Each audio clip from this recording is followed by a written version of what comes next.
Burrow licking his chops from a victory of the St. Louis Cardinals last night over his beloved Chicago Cubs. Good morning, Ryan Burrow. Good morning. Yeah, hopefully they can get today's game in. We know Monday's got rained out. I'm seeing right now 80% chance of rain at 1 o'clock, which is about when first pitch is 1:20, and then snow will kick in around 3 o'clock. So they either got to move fast or figure something out because you'd like to at least get 2 games in. Oh, boy. All right, you're following this Starbucks story. What are they going to do now?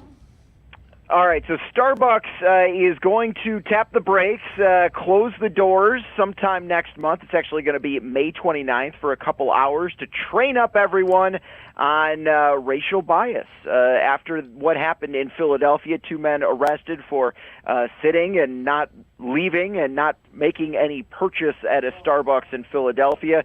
It went viral. Video was captured of the arrest. It went viral, and Starbucks has obviously suffered a bit of a PR nightmare as a result of this. So they said, you know what, we're going to take everyone in. We're going to close all 8,000 of the Starbucks-owned stores, bring in the 175,000 employees, not all into one location, but and give them new training on how to handle these situations and how to work with our customers in various racial incidents and things of that nature. So let's go back to this incident that sort of sparked all this. How long were these two sitting at a table, not buying anything and not doing anything? Yeah, you know, the details are a little fuzzy on that. We think about an hour. The manager, according to the 911 call, says she asked them to purchase something. They did not. She asked them to leave. They did not. Reports out of Philadelphia are they were waiting for a friend. And 911 was obviously called for a disturbance at the Starbucks, and the men were taken away. The video doesn't look good.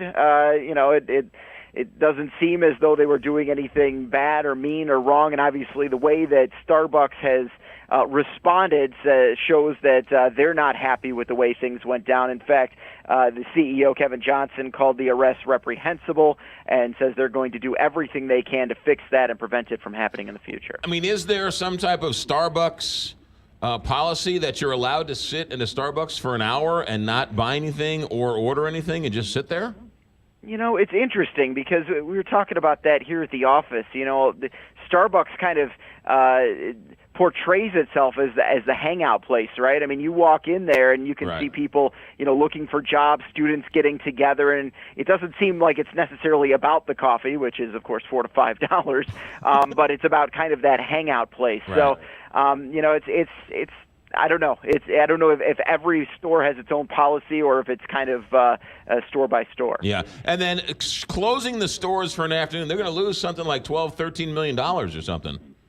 Yeah, they hope that in the end they win the PR battle, though, as a result of this. They're getting a lot of different groups and agencies involved in this training. The NAACP, former Attorney General Eric Holder will be part of this in one form or another. And then they say after they've compiled this training course together, they're actually going to make it public so that other companies can take it and use that same training for their own company. Ryan Burrow, ABC News correspondent and Cubs fan. We will not hold that against you. Actually, we will. Pack your umbrellas. All right, take care.